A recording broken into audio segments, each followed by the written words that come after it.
Assalamualaikum warahmatullahi wabarakatuh. Selamat pagi. InsyaAllah hari ini kita akan sambung kita punya program membudayakan Al-Quran. InsyaAllah hari ini kita akan membaca surah Yusuf ayat 19 sehingga 22. Ada yang minta saya bagi ceramah Ma'al Hijrah, tapi tak apalah, kita teruskan sahajalah pengajian kita macam biasa, iaitu berkaitan tentang kisah Nabi Yusuf, iaitu kita akan pergi ke siri yang keempat. Saya tak pasti akan ada berapa siri, baik tak apa. Tengok ada kaum Adam di sini ya. Boleh Ustaz Syaril ikut saya? Boleh? Boleh. Okey, baik. A'udzu billahi minasy syaithanir rajim. أعوذ بالله من الشيطان الرجيم. بسم الله الرحمن الرحيم. بسم الله الرحمن الرحيم. وجاءت سيارة فأرسلوا واردهم فأدلى دلوه قال يا بشرى هذا غلام وأسروه بضاعة والله عليم بما يعملون.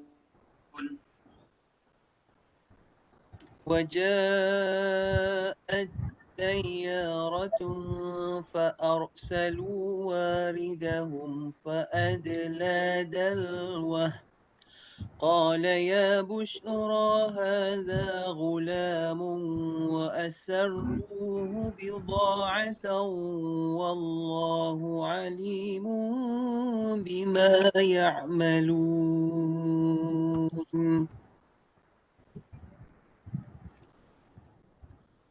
وشروه بثمن بخس دراهم معدودة وكانوا فيه من الزاهدين. وشروه بثمن بخس دراهم معدودة وكانوا فيه من الزاهدين. وقال الذي اشتراه من مصر لامرأته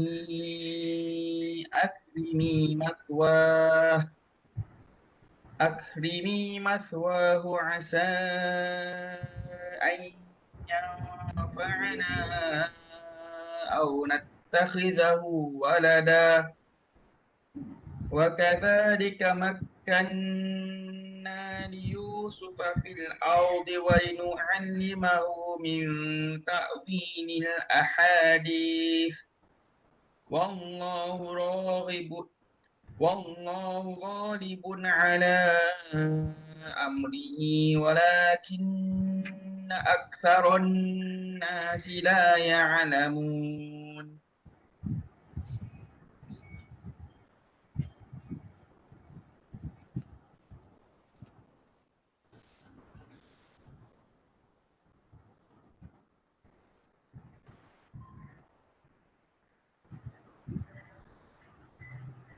Syaril?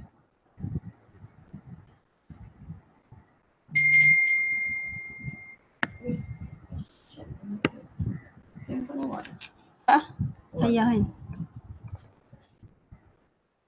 Masalah internet. Okey, kejap Ustaz. Ayat yang 21, yang ke-21 ya. Ayat 21. وقال الذي اشتراه من مصر لامرأته أكرمي مثواه عسى أن ينفعنا أو نتخذه ولدا وكذلك مكنا ليوسف في الأرض ولنعلمه من تأويل الأحاديث والله غالب على أمره ولكن أكثر الناس لا يعلمون. Kita tak tulis itu yang nanti apa, orang yang nak KE kadang-kadang dia malas dia tinggalkan dia tak Walamma balagha ashuddahu atainahu hukman wa ilma wa kadzalika najzil muhsinin. mata kita sikit kat situ. ولما بلغ أشده آتيناه حكما وعلما وكذلك نجزي المحسنين. Sadaqallahul azim. Cukup sempat tak boleh dia tak sempat ni. Dah sempat. Macam mana tu awak nak tu? Tapi nak suruh awak tengok ada tak dalam Quran ni. Masa tu baru ambil 1,500. Kenapa tu? Lepas ibu lah. Seingat ibu. Okey. Baik, kita akan bacakan dia punya terjemahan. Dan ayat ke-19, dan semasa Nabi Yusuf dalam perigi, datanglah ke tempat itu satu rombongan, yakni ahli perniagaan yang sedang dalam perjalanan. Lalu mereka menghantarkan seorang pencari air bagi mereka, yakni setelah sampai ke perigi itu. Dia pun menghulurkan timbanya dan manakala ia melihat Yusuf bergantung pada timbanya, ia berseru dengan katanya, "Hai, ini sungguh menggembirakan. Ini adalah seorang budak lelaki yang cantik parasnya." Dan setelah mengetahui hal itu, saudara-saudara Yusuf pun datang, serta mereka sembunyikan keadaan Yusuf yang sebenarnya untuk dijual sebagai barang dagangan. Dan Allah Maha mengetahui apa yang mereka lakukan. Ayat ke-20. Dan setelah berlaku perundingan, mereka menjualnya dengan harga yang murah, iaitu beberapa dirham.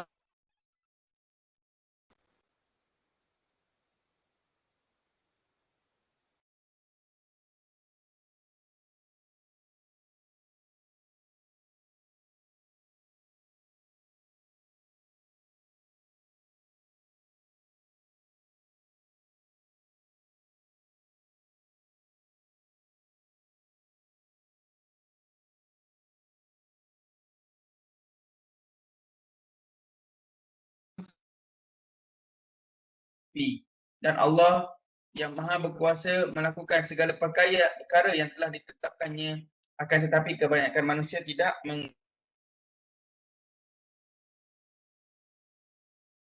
umurnya yang sempurna kekuatannya, kami berikannya kepadanya kebijaksanaan serta ilmu pengetahuan. Dan demikian kami membalas orang-orang yang berusaha memperbaiki amalannya. Baik, ini adalah kisah Nabi Yusuf AS. Baik, sebelum kita melanjutkan perbincangan kita, okey, kita buat ulang kaji sedikit tentang tajwid ya. Okey, tajwid. Kat sini. Akrimi misrori mro'atihi akrimi. Okey, kat sini mat apa ni? Kat sini. Ada hamzah atau alif. Kemudian dia ada kata apa, domir. Mat apa kat sini ni? Cara bacaan dia 4 harkat. Okey. Misroli mro'atihi akrimi. Kita ni namanya mat silah tawilah. Mat silah tawilah. Kita kena baca panjang. Dia kalau macam ni, walinu'allimahu min, kalau kat sini mat silah juga, tapi dia mat silah qasirah. Maknanya kita kena baca pendek. Alright. Okey, kemudian au nattakhidahu walada. Ni mat apa ni? Walada. Mat apa ni? Iwad. Mat iwad. Betul ya. Mat iwad dia ada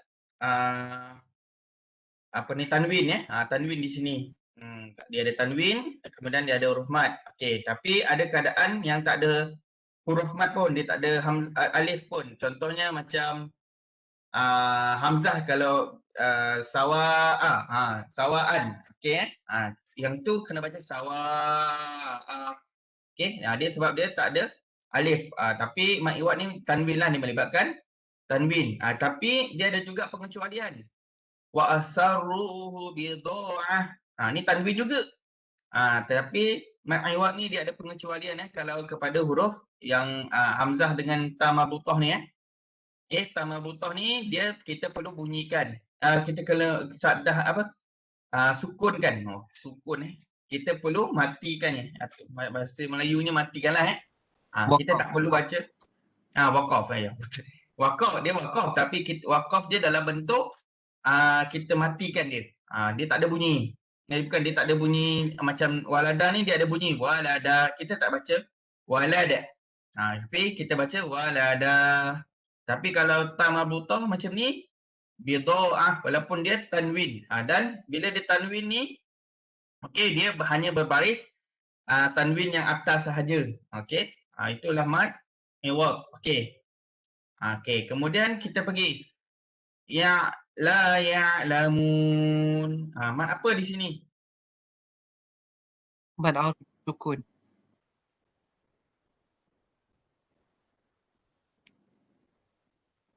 Apa dia? Mad arif sukun.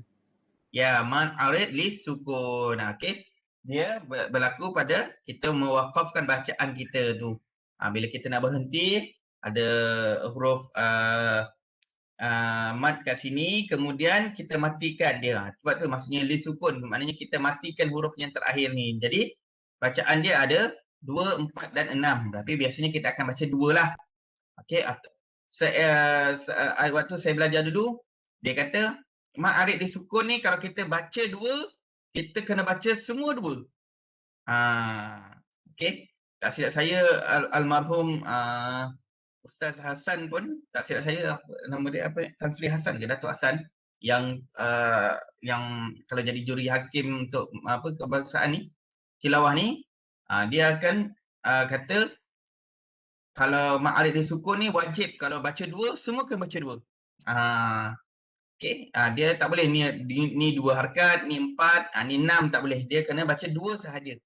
Okey. Sampailah akhir kita punya bacaan. Alright. Baik. Jadi kita akan menceritakan kisahnya tentang kisah Nabi Yusuf.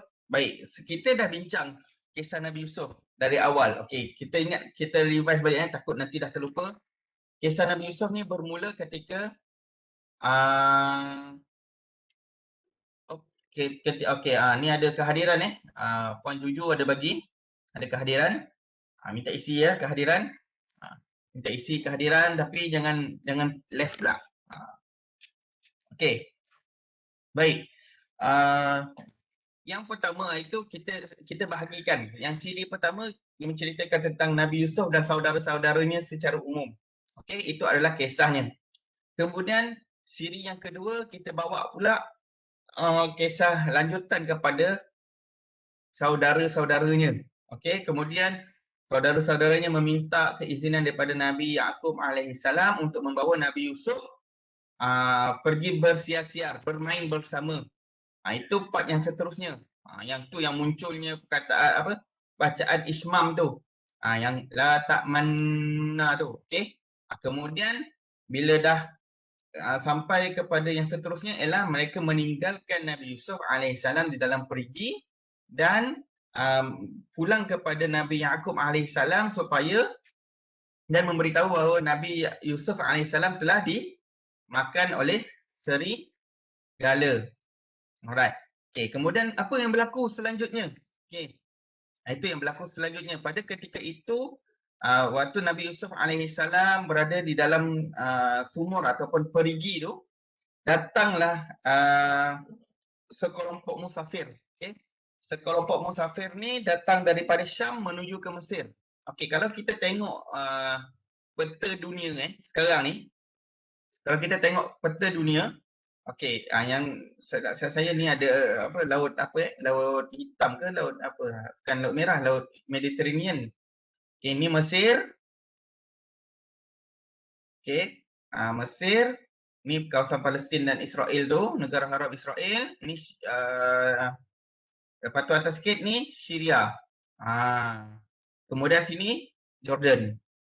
Ni kat sinilah Nabi Yusuf dekat Palestin. Ni Mesir, ni Syria.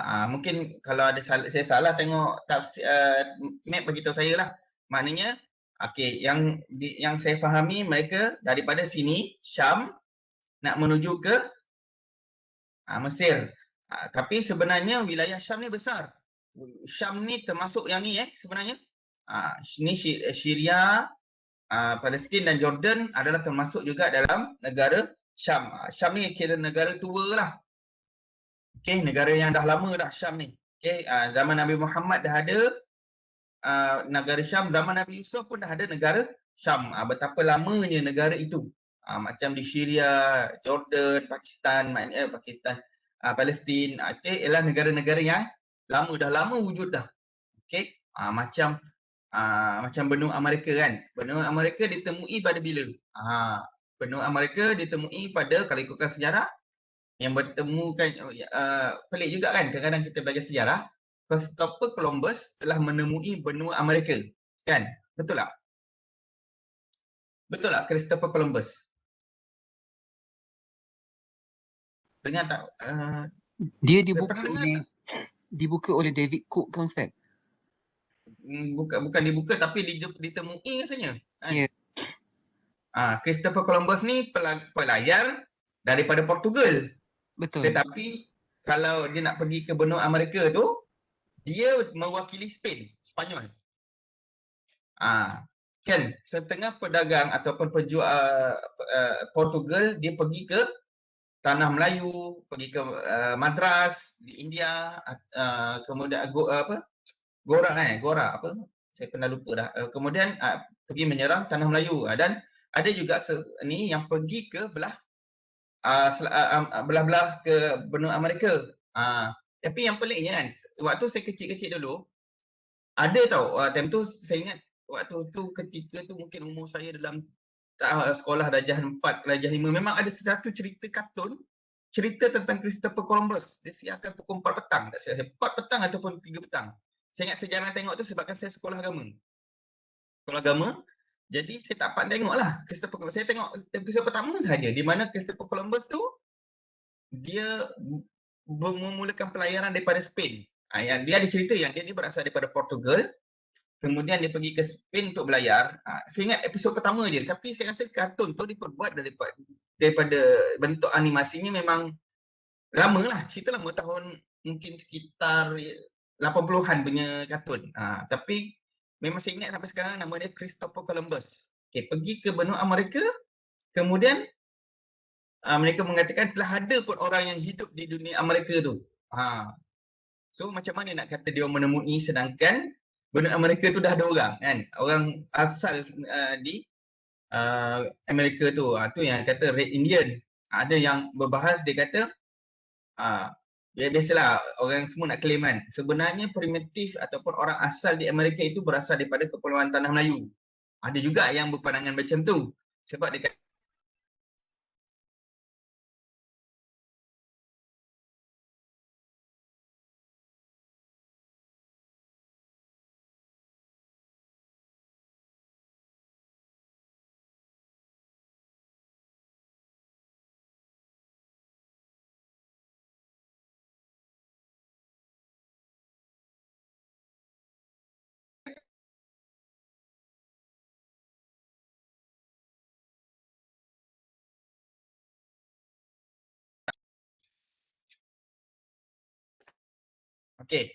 Okey, sebab orang Melayu pun dia boleh belayar tanpa menggunakan kompas sebab kita orang Melayu pada ketika itulah. Sekarang ni saya tak pastilah ada lagi tak.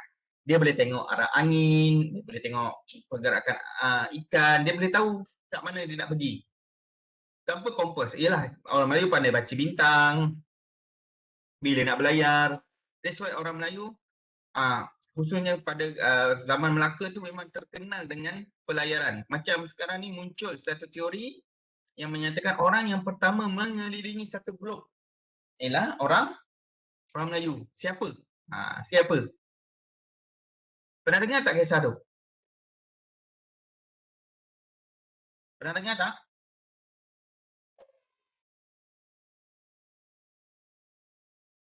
Diam je ni. Pernah dengar tak? Tak pernah dengar? Okey. Tapi ada yang mengatakan bahawa yang mengelilingi dunia itu ialah Ferdinand Magellan. Ferdinand Magellan. Tapi kalau kita belajar dia punya pergerakan ya Ferdinand Magellan ni, dia orang Portugis tak silap saya. Ferdinand Magellan ni dia tak habis satu globe. Dia tak habis satu pusing. Dia bermula daripada Melaka. Okey, kemudian Melaka dia pusing satu dunia tapi dia sampai ke Filipina saja. Dia tidak sampai pun ke Melaka balik. Itu kisah Ferdinand Magellan sebab Ferdinand Magellan tu dia mati di Filipina. Tetapi berdasarkan beberapa catatan lah kan, sebab dia tak ada bukti. Ada seorang, dia bawa seorang orang dia katakan nama dia Enrique de Malacca. Namanya dia orang Melayu. Di Melaka. Okey, kita tahulah Melaka tu kat mana kan? Mungkin di Sumatera sebab Melaka pada zaman ketika itu Melaka besar. Mungkin di orang Indonesia sekarang ni kat kawasan-kawasan Aceh ataupun mungkin di kawasan-kawasan Johor kan. Enrique di Melaka. Okey, Enrique di Melaka ini ialah yang menemani Ferdinand Magellan tu. Ferdinand Magellan tu dia mati di Filipina di Kepulauan Cebu. Okey, akibat pemberontakan, kemudian dia balik ke kemudian Enrique di Malacca ni lah dia lari daripada Filipina untuk balik ke tanah Melayu ni. Itulah dipanggil. Tapi kita sebenarnya kita tak tahu nama sebenar dia siapa. Tapi dalam catatan Ferdinand Magellan dia menamakan nama orang itu ialah Enrique di Malacca. Tapi bila sebut pengkaji-pengkaji sekarang ni menggelarkan namanya Panglima Awang. Tapi hakikatnya kita tak tahu nama dia siapa. Enrique di Malacca. Sedangkan macam contoh macam Hang Tuah kan. Hang Tuah. Okey, ada yang perbahasan dia kata Hang Tuah ni tak wujud dan sebagainya kan. Tapi ada juga yang menarik perhatian saya ialah bila perbahasan tentang Hang Tuah ni, Hang Tuah ini bukan nama dia yang sebenar. Kita tak tahu nama dia yang sebenar. Kita tak tahu sebab orang dulu-dulu dia suka nama yang gelaran. Okey, macam orang Arab pun kita kadang-kadang kita tak tahu. Abu Bakar As-Siddiq. Apa nama betul Abu Bakar As-Siddiq? Siapa nama sebenar Abu Bakar As-Siddiq? Diam ni. Siapa nama sebenar Abu Bakar As-Siddiq? Ni saya tanya Abu Siapa Bakar saya nak tanya? Abdullah. Apa dia? Betul tak Ustaz? Abu Bakar Abdullah bin Uthman kan? Tak ingat. Nama dia adalah Abdullah bin Abu Khuwafa. Itu ialah nama sebenar Abu Bakar Siddiq. Itu ada yang perbahasan lah. Okey. Baik. Kemudian kita jauh pula menyimpang pasal sejarah ni kan. Yalah sejarah dia berkait kan. Kadang-kadang okey. Padahal nak cerita Syria je kan, Syam. Okey, kemudian mereka mengutuskan salah seorang untuk ambil air di perigi, kemudian dia dapat seorang remaja. Okey, remaja pada ketika itu maknanya bila diangkat perigi itu maknanya Nabi Yusuf ialah ringan dan kemudian sebab orang kata pada ketika ini Nabi Yusuf berumur budak lagi. Maknanya sebab dia ringan mungkin anggaran umur dia 7 tahun, mungkin 6 tahun sebab ringan boleh angkat melalui timba. Okey. Okey. Kemudian mereka menyembunyikan Nabi Yusuf AS untuk dijual di Mesir. Okey. Ada hikmahnya kenapa Allah daripada Palestin, bayangkan daripada Palestin, daripada Baitul Maqdis, Masjid Al-Aqsa, kemudian dia pergi ke Mesir. Dan menariknya Nabi Yusuf ni dia kalau kita yang tak silap saya lah, saya tak tahulah, kawan-kawan saya cerita, makom dia tak ada kat Mesir. Makom Nabi Yusuf ni di Palestin.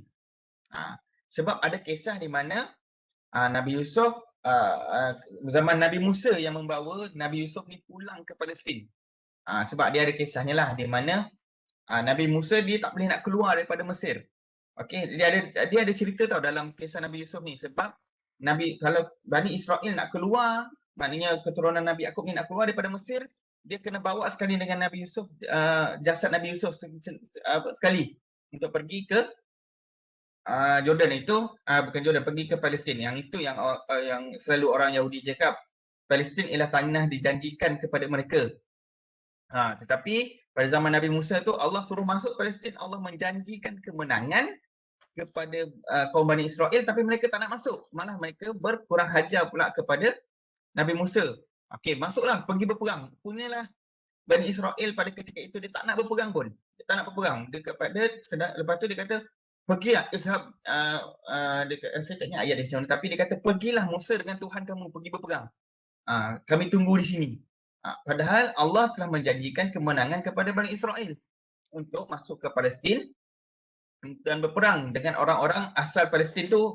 Tak silap saya orang Kan'an nama dia kan, tak silap saya lah. Tapi kaum Nabi Musa pada ketika itu tak nak berperang pun. Padahal Allah dah janjikan kemenangan. Betapa hebatnya umat Nabi Muhammad ni, sahabat-sahabat Nabi ni, Allah tak ada pun menjanjikan di kemenangan. Allah tak ada lah, orang kata menjanjikan kemenangan, tapi Allah tahu Allah akan memberikan kemenangan, tapi mereka tak takut untuk berperang. Kalau kita baca sejarah para rasul kan, baru saya perasan hanya umat Nabi Muhammad sahaja yang berperang, yang betul-betul berperang, okey, untuk Islam. Ada juga kaum Nabi yang lain, okey. Contohnya selepas pemangkatan kewafatan Nabi Musa, kaum Bani Israel nak masuk ke Palestin, mereka menyiapkan bala tentera untuk menyerang Palestin, yang itu dipimpin oleh pengikut Nabi Musa AS, iaitu Yusha' bin Nun, di mana ketika itu yang memimpin kaum Bani Israel untuk masuk ke Palestin selepas kewafatan Nabi Harun AS dan Nabi Musa AS. Okey, alright, panjang pula cerita. Kemudian ketika itu saudara-saudara Nabi Yusuf tengok bahawa Nabi Yusuf ni telah dibawa oleh pengembara tu. Okey, dia telah bawa pengembara itu, Nabi Yusuf. Mereka pun, saudara-saudara Nabi Yusuf ni mengikuti pengembara tu. Kemudian nak belilah adik dia kan, tak nak pergi adik dia terlalu jauh kan. Okey, tetapi pengembara tu dia telah kata apa, membayar kan. Ada yang kata firman Allah itu bayar berapa dirham sahaja kat sini. Dan setelah berlaku perundingan, mereka menjualnya dengan harga murah. Okey, ada yang menceritakan ayat 20 ini merujuk kepada dibayar kepada Al-Aziz, iaitu suami pembesar di Mesir. Ada yang menyatakan bahawa mereka bercakap dengan saudara Nabi Yusuf AS di sini. Okey, mereka bayar beberapa dirham sahaja. Berapa dirham? Bukan dinar. Okey, kalau dinar lagi mahal, dirham lagi murah. Okey, ada yang menyatakan mereka menjual 20 dirham, ada yang menjual 40 dirham, dan ada juga yang mengatakan mereka bayar kepada saudara Nabi Yusuf tu wang palsu. Okey. Kemudian sampailah ini ada yang mengatakan dia bayar kepada saudara Nabi Yusuf, ada juga yang dibayar kepada pembesar Mesir, sebab apabila sampai di Mesir, Nabi Yusuf alaihissalam ditakdirkan oleh Allah Subhanahu Wa Taala untuk dibeli ataupun dijual kepada seorang penduduk Mesir yang berjawatan bendahara. Dalam kitab ni menyatakan bahawa Nabi Yusuf tu dijual kepada seorang bendaharawan, okey, Menteri Kewangan lah lebih kurang, Menteri Kewangan. Okey, ada pandangan menyatakan namanya ialah Atfir bin Rawhib, okey, Ibnu Ishaq, okey, menyatakan nama Al-Aziz. Nama Al-Aziz tu ialah Atfir bin Rawhib, okey, Mesir. Ketika itu Mesir pula dikuasai oleh seorang raja yang bernama Ar-Rayyan bin Walid dari suku Al-Malik, okey. Dan nama isteri Al-Aziz ialah Ru'ail bin Ra'il. Bila pula muncul nama Zulaikha ni kan? Kan biasa kita dengar nama Zulaikha kan? Okey. Okey, satu perkara yang kita menarik kan. Kalau kita baca kisah Nabi Yusuf AS, kita tengok latar belakang ni. latar belakangnya ialah di Mesir. Persoalan saya, kan saya nak tanya ni. Kat mana Firaun? Firaun zaman Nabi Musa, Firaun.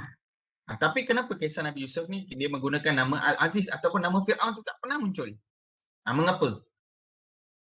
Sebab Nabi Yusuf hidup sebelum Nabi Musa dan zaman tu zaman Hyksos, bukan zaman Firaun. Ya betul bukan zaman Firaun, zaman ada yang berpandangan zaman Hyksos lah, kerajaan Hyksos di mana pada ketika itu dipimpin oleh bukan golongan Firaun, maknanya bangsa Amalek. Firaun keturunan yang saya ingat nama dia keturunan Kipti. Okey. Saya pernah tengok satu orang kata apa? Temu bual kot. Okey. Bukan temu bual satu penyelidikan lah. Dia kata okey, yang ini adalah dia tunjukkan daripada DNA apa spesimen mumia tu, dia pun buatlah orang kata simulasi komputer kan. Dia kata macam manakah bentuk Firaun ni? Dia gambarkan Firaun ni seorang yang rendah je. Okey, seorang yang rendah, hidung dia besar. Dan dia berkulit hitam. Okey. Alright. Tapi tak apalah. Okey. Okey, ada yang lain menyatakan nama isteri Al-Aziz ialah Zulaikha. Okey. Tapi sampai kat Malaysia ni sampailah kita Siti Zulaikha dan sebagainya kan. Ada yang namanya Fakka binti Yanus. Okey. Ada juga itu adalah okey, nama-nama dia. Ada yang menyatakan bahawa ada tak sebenarnya Zulaikha ni kahwin tak sebenarnya dengan Nabi Yusuf? Saya nak tanya.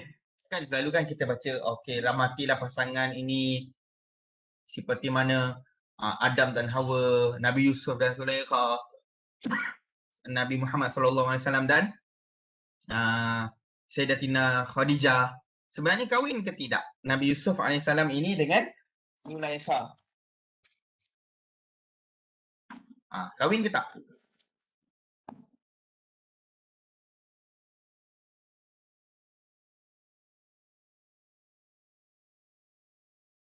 Oh, tak tahu kahwin ke tidak. Okey, kemudian dalam apa yang saya baca, apa yang saya faham sebenarnya tiada yang menyatakan Nabi Yusuf ini berkahwin pun dengan Zulaikha. Tak ada yang menyatakan. Dalam kitab ni pun dia tak cakap sebenarnya Nabi Yusuf ni berkahwin, tak ada. Rasanya dia ada cakap tapi saya terlupa lah dia kata tak dia kahwin ataupun tidak dengan Zulaikha. Tetapi tak apalah, kita sama-sama lah. Saya pun sama-sama tu kita baca juga. Kita baca sama-sama Dan okey, ini ayatnya. Maknanya di Mesir, okey, dia dah sampai ke Mesir, pembeli tu membeli Yusuf dan menjadikan Nabi Yusuf AS ini sebagai anak angkat. Maknanya dia bela. Ketika itu mereka tak ada anak, jadi mereka menjadikan Nabi Yusuf AS sebagai anak angkat. Ada yang menyatakan bahawa Nabi Yusuf dengan Zulaikha ini ialah sebaya. Aziz ni ialah sebaya.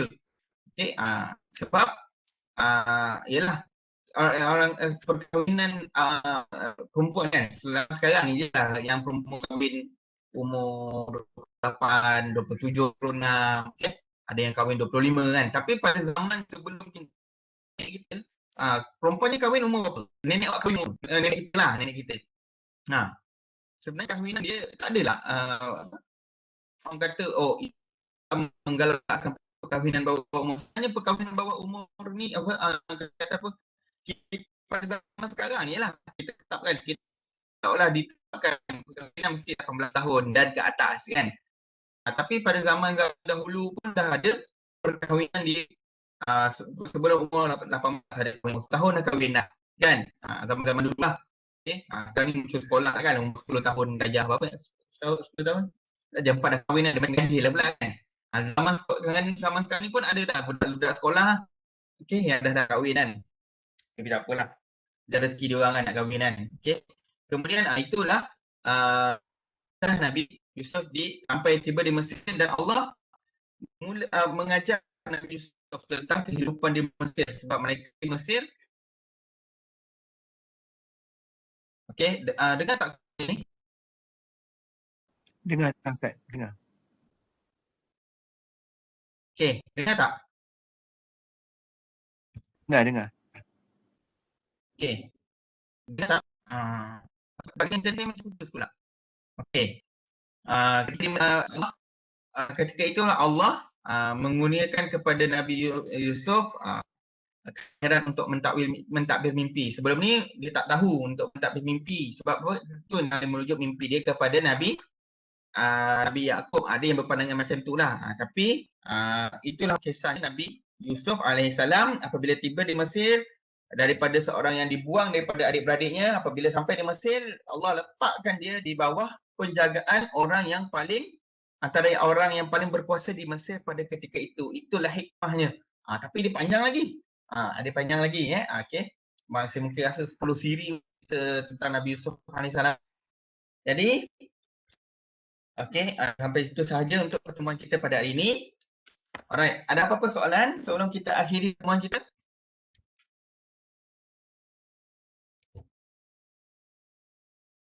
Ada? Ustaz, ada Okey. nak tanya? Tiada Okay, Ustaz, InsyaAllah minggu depan kita sambung lagi kisah Nabi Yusuf alaihissalam. Mungkin kita bawa cerita bagaimana Nabi Yusuf ini dibuat. Apa dia? Saya nak tanya perkenaan tadi tu Apa yang Zulaikha tadi tu kan dia isteri kepada Al-Aziz Tanya kan? cerita. Oh tak dengar. Dengar tak sekarang? Dengar tak?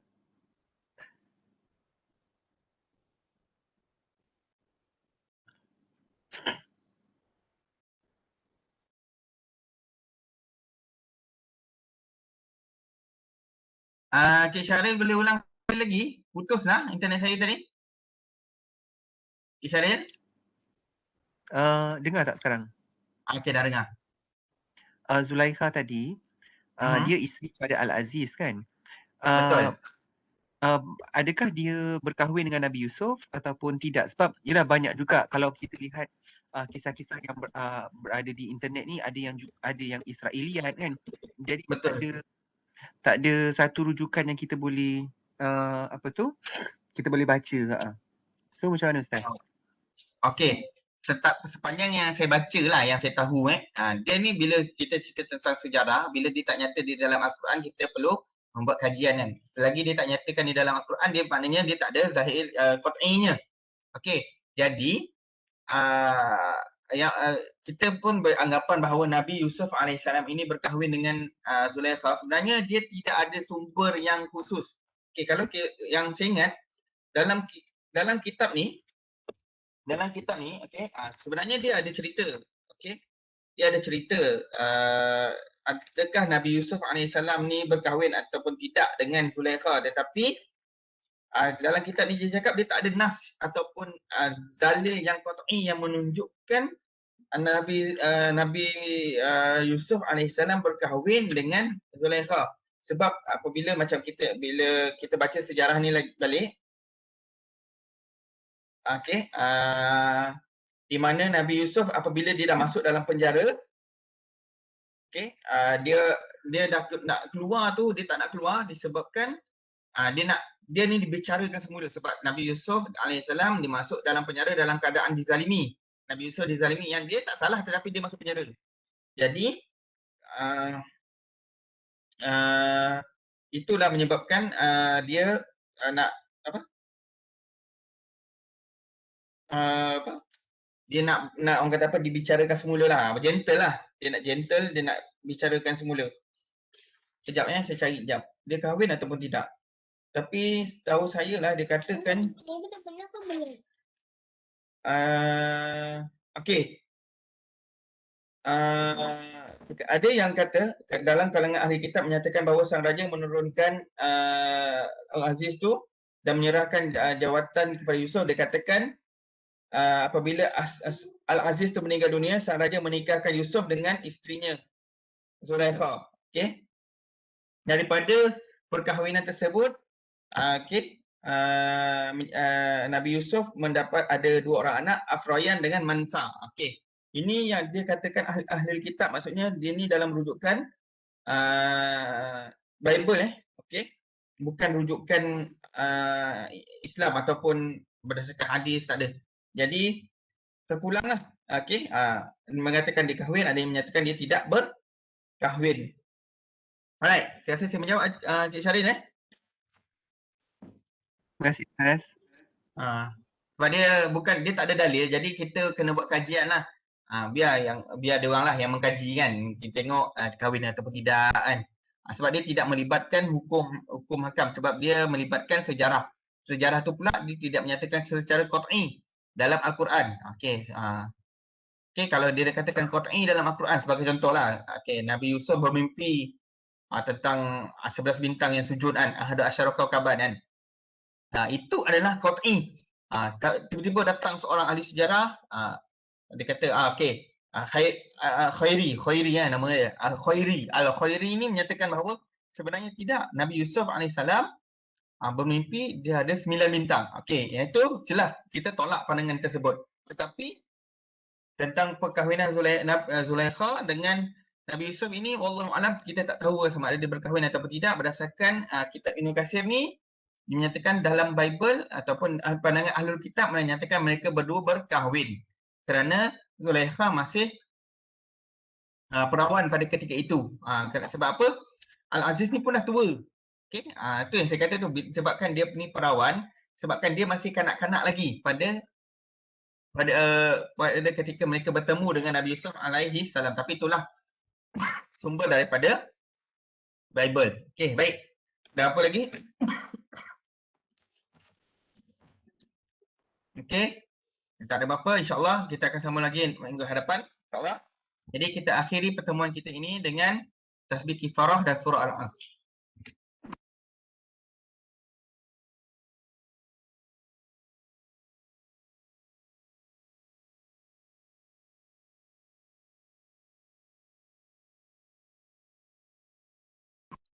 Okey, bye-bye semua. Terima kasih Ustaz. Oh, bila tanya soalan tak ada yang nak jawab Tiba-tiba tengah si ustaz ni.